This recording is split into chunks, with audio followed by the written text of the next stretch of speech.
Everyone, कैसे हो आप सभी का Hindi NCERT by Poonam Tiwari channel पर आप सभी का स्वागत है।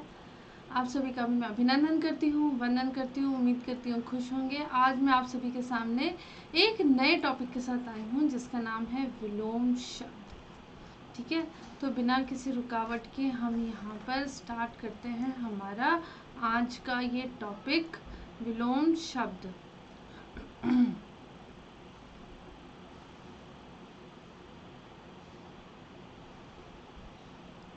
ओके, तो ये है हमारा। अब विलोम शब्द को ही आप क्या बोलते हो? इसी को आप बोलते हो विपरीतार्थक शब्द। क्या बोलते हो? विपरीतार्थक शब्द। ठीक है, या फिर एक और आप वर्ड बोलते हैं क्या? विरुद्धार्थी, विरुद्धार्थी शब्द। ठीक है, ये याद रखना। अगर एग्जाम में ये पूछ ले, ये पूछ ले, ये पूछ ले, तो आपको पता रहना चाहिए। 95% तो विलोम शब्द ही पूछते हैं, या फिर 90% आपका विपरीतार्थक शब्द पूछा जाएगा। विरुद्धार्थी शब्द तो डाउट ही है, लेकिन हाँ, आपको पता होना चाहिए कि इसको हम क्या बोलते हैं। ठीक है, तो इस सेशन के लास्ट में आप विलोम शब्द की परिभाषा समझ पाओगे, उसके भेद समझ पाओगे और उसकी विधि समझ पाओगे, और अंत में आप इसके कुछ उदाहरण भी देख सकते हैं। तो इसकी परिभाषा विलोम शब्द की होती है कि एक दूसरे के विपरीत उल्टा अर्थ देने वाले जो शब्दों का जोड़ा होता है, उसी को आप क्या कहते हैं? विलोम शब्द कहते हैं। या फिर ऐसे शब्द जो एक दूसरे का उल्टा अर्थ बताते हैं, उसी को हम विलोम शब्द बोलते हैं, या फिर हम विपरीतार्थक शब्द या फिर विरुद्धार्थी शब्द भी कहते हैं। जैसे हार जीत, आय, अव्यय, ठीक है, आज़ादी, गुलामी, नवीन, प्राचीन, रात, दिन, माता पिता, बेटा बेटी, है ना। ये सारे जितने विलोम शब्द हैं आपके, ये जो शब्दों का युग्म है, इन्हीं को हम क्या कहते हैं? आपका विलोम शब्द कहते हैं। अब विलोम शब्द के भेद 3 होते हैं। ठीक है, स्वतंत्र विपरीतार्थक शब्द होते हैं, एक दूसरा उपसर्गों से बने होते हैं। ठीक है, जैसे कि अगर यहाँ पर मैं लिख दूं सुपुत्र, ये शब्द कैसे बना है? ये उपसर्ग लगा हुआ है ना यहाँ पर, है ना। और इसी का अगर विलोम हम देखेंगे तो क्या हो जाएगा? कुपुत्र हो जाएगा। तो बेसिकली यहाँ पर क्या लग रहा है? ये भी तो उपसर्ग है ना। अच्छा, जब ये बात चली है उपसर्ग की, तो एक बात और मैं आप लोगों को बता देती हूँ कि जो सु और कु है, ये क्या है? अव्यय है। ठीक है, इसी को हम क्या बोलते हैं?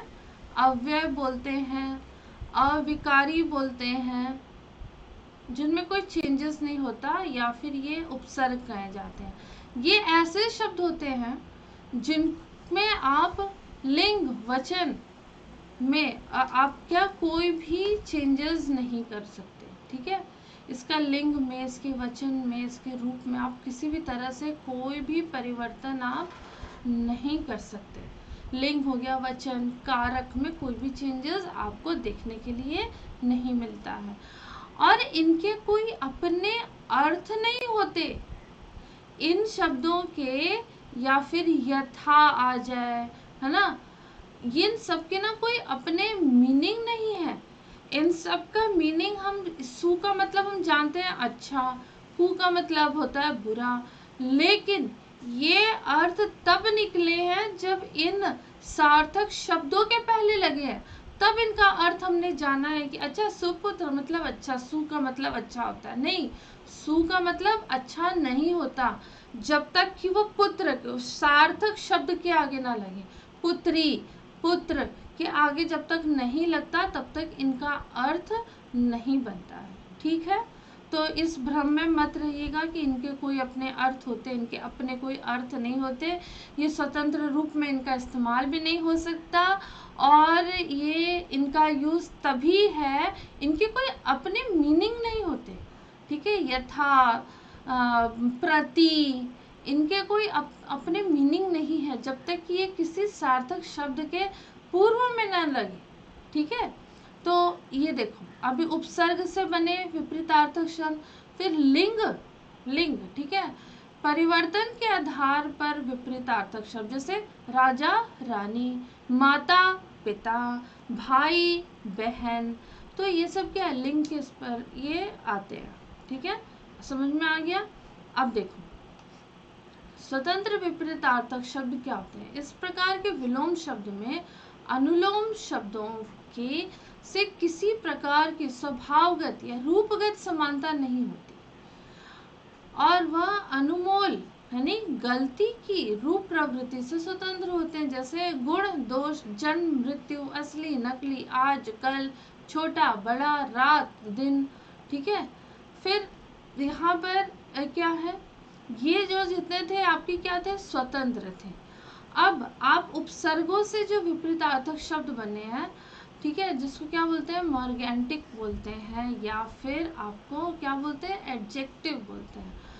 वो वाले शब्द कौन से होते हैं, देखो ऐसे शब्द जिसमें मूल शब्द के साथ उपसर्ग लगाओ, जैसे कि ये पुत्र है, ये आपका क्या है, मूल शब्द है, और इसके आगे उपसर्ग लगा क्या, सु लग जाएगा, या फिर आपने कु लगा दिया, सु लगा दिया तो सुपुत्र, कु लगा दिया तो कुपुत्र, या पुत्री भी ऐसी हो तो सुकन्या हो गया, है ना, फिर सुषमा हो गया, फिर ऐसे ही। तो जैसे वादी के साथ प्रति उपसर्ग लगा दिया, लगाकर वादी का उल्टा अर्थ किया जा सकता है, यानी प्रतिवादी, है ना, यानी वादी प्रतिवादी। इसका मान का उल्टा अपमान। ठीक है, मान का उल्टा अपमान। अब मान लिखा है, इसमें आपने लगा दिया उपसर्ग लगा दिया, ये बन गया उपमान। फल का उल्टा प्रतिफल। तो ये कुछ शब्द होते हैं जो कि विलोम शब्द बनते हैं, विपरीतार्थक शब्द बनते हैं उपसर्ग की सहायता से। उपसर्ग लगने से ये बदल जाते हैं, पुत्र कुपुत्र, है ना। उपसर्गों में परिवर्तन से बनने वाले विपरीतार्थक शब्द, ऐसे उपसर्ग जिसमें उपसर्गों का परिवर्तन या बदलाव से बनता है। अनुकूल का उल्टा प्रतिकूल, अनुराग का उल्टा विराग, सुरुचि का कुरुचि, अनाथ सनाथ, है ना। अब ऐसे ही लिंग परिवर्तन से होता है, जैसे बेटा से बेटी बनता है, पति से पत्नी, नर से नारी, माता से पिता, बहन से भाई, रानी से राजा बनता है। अब देखो उपसर्ग से बनने वाले विरुद्धार्थी शब्द, आस्था अनास्था, चल अचल, ज्ञान अज्ञान, मान अपमान, शगुन अपशगुन। लिंग परिवर्तन से बनने वाले, गाय बैल, राजा रानी, भाई बहन, लड़का लड़की। फिर है जो शब्द उपसर्ग की तरह प्रयोग होते हैं और उनसे बनने वाले विलोम शब्द, जैसे लघुकाय, विशालकाय, है ना। यहाँ पर राजतंत्र, गणतंत्र, एकतंत्र, बहुतंत्र होता है। अब विपरीत जाति के जो शब्द रहते हैं, वैसे न्यूनतम अधिकतम, गुलाम आजाद, मीठा कड़वा। अब ऐसे ही होते हैं कि विलोम शब्द किन विधियों से बनते हैं। तो विलोम शब्द की जो विधि रहती है, एक तो लिंग परिवर्तन होता है, फिर जातीय शब्द होते हैं, फिर समास में पद लगा के बनता है, फिर उपसर्ग के द्वारा बनता है, जैसे भाई बहन, राजा रानी। अब जातीय कैसे हो गए, अधम उत्तम, अधिकतम न्यूनतम, अनुराग विराट, आजाद और गुलाम आगे पीछे। फिर यहाँ पर आपका हो गया अनुराग विराग हो गया, ठीक है।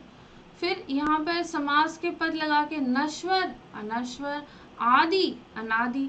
आदि का ना 95% लोग समझते हैं कि इसका विलोम अंत होता है, लेकिन इसका विलोम अंत नहीं होता, इसका होता है अनादि, ठीक है। संभव असंभव। अब उपसर्ग लगा के अगर हम बनाए तो ईश्वर अनीश्वर, आस्था अनास्था, स्वास्थ्य और अस्वास्थ्य, मान अपमान। तो ये वाले हो गए। अभी ये आप लोगों को पता होना चाहिए, ठीक है। तो इसको ध्यान से देखो और फिर बताओ मुझे। अच्छा, तो ये वाला जो पॉइंट था ये काफ़ी इम्पोर्टेंट था, इसको आप लोग याद रखिएगा। अंत का अगर अगर हम लोग अंत का विलोम देखते हैं तो इसका क्या हो जाएगा, अंत का विलोम अनंत हो जाएगा, है ना। अंत का विलोम अनंत, ठीक है, क्लियर है। या फिर आरंभ अंत आरंभ, ये ज़्यादा अच्छा है। और आदि का क्या होता है, अनादि होता है, क्लियर है। आदि का विलोम अनादि होता है। ओके, अब जैसे एग्जाम्पल हम लोग देख लेते हैं यहाँ पर। शत्रु मित्र, रात दिन, अमृत विष, प्रकाश अंधकार, तम तम मतलब अंधेरा उजाला, इच्छा अनिच्छा, अल्पायु दीर्घायु, अनुराग विराग, आदि अंत, आगामी गत, उत्थान पतन, आग्रह दुराग्रह, एकता अनेकता, अनुज अग्रज, आकर्षण विकर्षण, उद्यमी आलसी, शुष्क आर्द्र, वरदान अभिशाप, रक्षक भक्षक, रुग्ण स्वस्थ, मूक वाचाल, सगुण निर्गुण, यश अपयश, ठोस तरल, शुष्क आर्द्र, वरदान अभिशाप, रक्षक भक्षक, ये वाला तो हो गया, ठीक है। तो उम्मीद करती हूँ कि आप लोगों को आज की क्लास अच्छी लगी होगी। विलोम शब्द ऐसे ही और भी क्लासेस से बने रहने के लिए जुड़े रहिए हमारे चैनल से। चैनल को लाइक करिए, शेयर करिए, सब्सक्राइब करिए और ऐसे ही पढ़ते रहिए, मुझसे पढ़वाते रहिए। अगर आप लोगों को किसी टॉपिक को पढ़ना है तो कमेंट सेक्शन में ज़रूर कमेंट करके बताएं कि आपको कौन सा टॉपिक पढ़ना है, तो उसके हिसाब से आप लोगों के लिए मैं क्लास ले आऊँगी, ठीक है। तो हंसते रहिए, मुस्कुराते रहिए, खिलखिलाते रहिए, पढ़ते रहिए और मुझसे ऐसे ही पढ़वाते रहिए। See you in next video, till then take care, bye bye.